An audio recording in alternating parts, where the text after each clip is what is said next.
it's really important to note that although, baseball is not traditionally one of the sports in Canada where we see a lot of players at the professional level, it's pretty remarkable the impact that a lot of these players are having.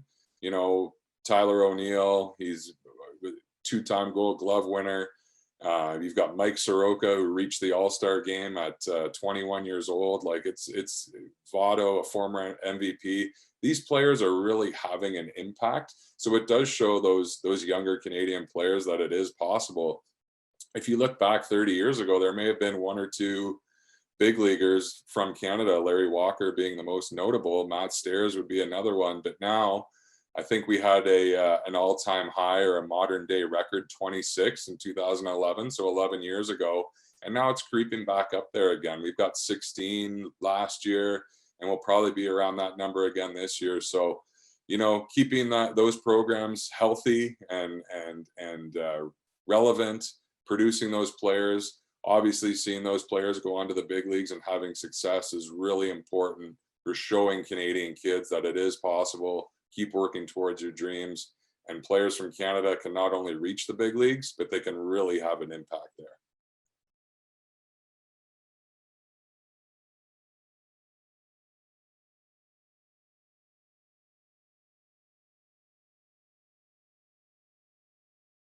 To 6 alumni in the big leagues, and about 400 have attended U.S. colleges, and I think we're over 100 kids have been drafted.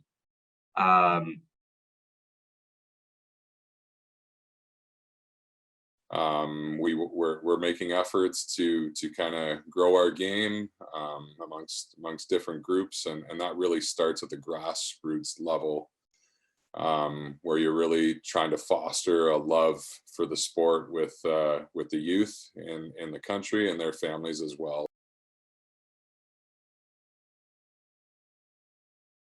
You can't play outdoors, 8, 9, 10, 11, 12 months of the year in some cases.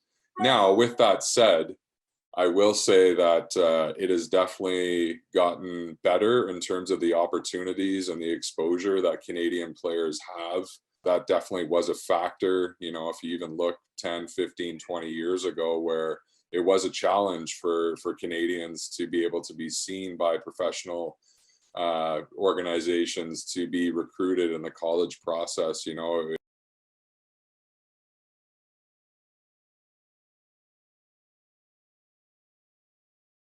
And what you're seeing as a result of that is a lot of players that are attending kind of these prestigious or these higher level Division I programs.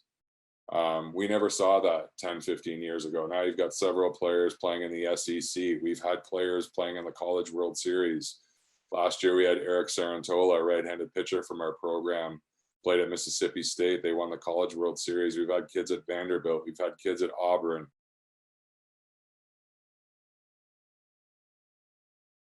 It is cool to kind of start something from the ground and see it turn into what it's turned into, and excited to see how it goes, and super excited to be back out on the field this year. And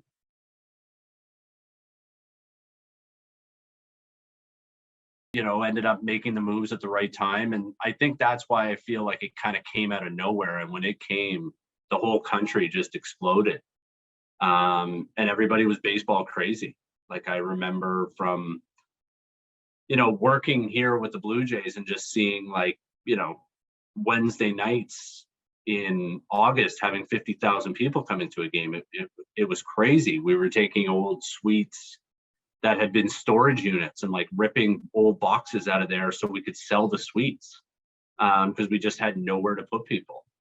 I think that was just so crazy, and you just saw it directly affect the youth. Anybody who was any sort of sports fan, who liked sports, who was a kid, all of a sudden were like, I want to be a Blue Jay. I want to be Josh Donaldson at that time. I want to be Jose Bautista at that time.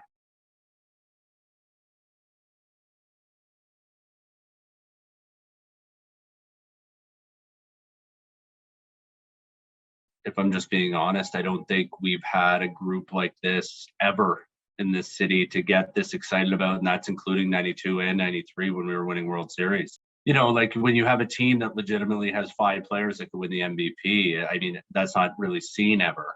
And baseball in this country, you know, you saw the surge in basketball when the Raptors win. We're a country that hops on sports when they have winners. And I believe we have a winner for this year. We have a team that's going to be competitive and challenge for a World Series. And I think that's going to be the way it goes for a long time. And the ride of 15 and 16 was huge in this country, and everybody jumped on board. And I don't see that changing at all this time around. I can see it even getting bigger and bigger because of the amount of young, youthful stars that are going to be around for a while.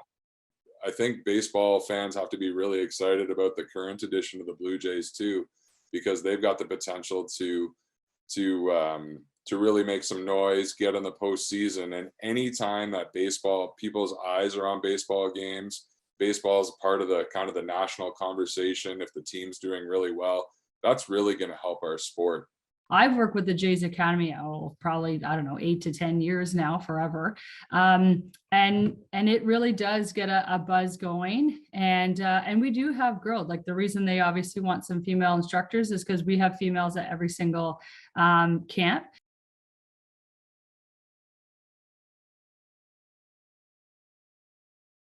We run 3 national championships at different age groups for women every summer. And these again, since 2005, I think there was one. These events have continued to grow throughout the years. One thing that we're really proud of is in 2019, which was the last year that we held Baseball Canada National Championships, at our 16 and under event, we had every single province represented.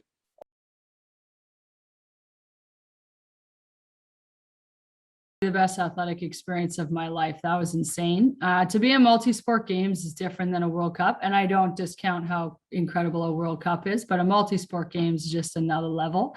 And it's unfortunate because we had that experience and we kind of thought, like, man, we're finally making some headway here. We're finally making some ground. They respect us, like, you know.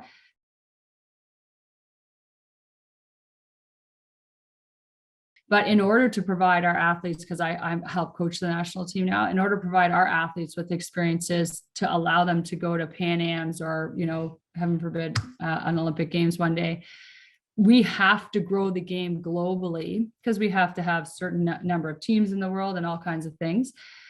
And so we also have a duty to help other countries develop and get better. And so it's tough to like help other people get better and also try to get better yourself. Usually you've got to invest in one or the other.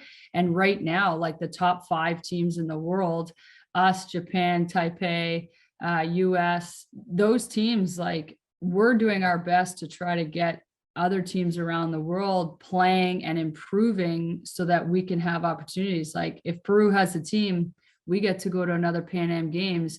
And it's so sad. Like, I coach girls now who might never get that experience.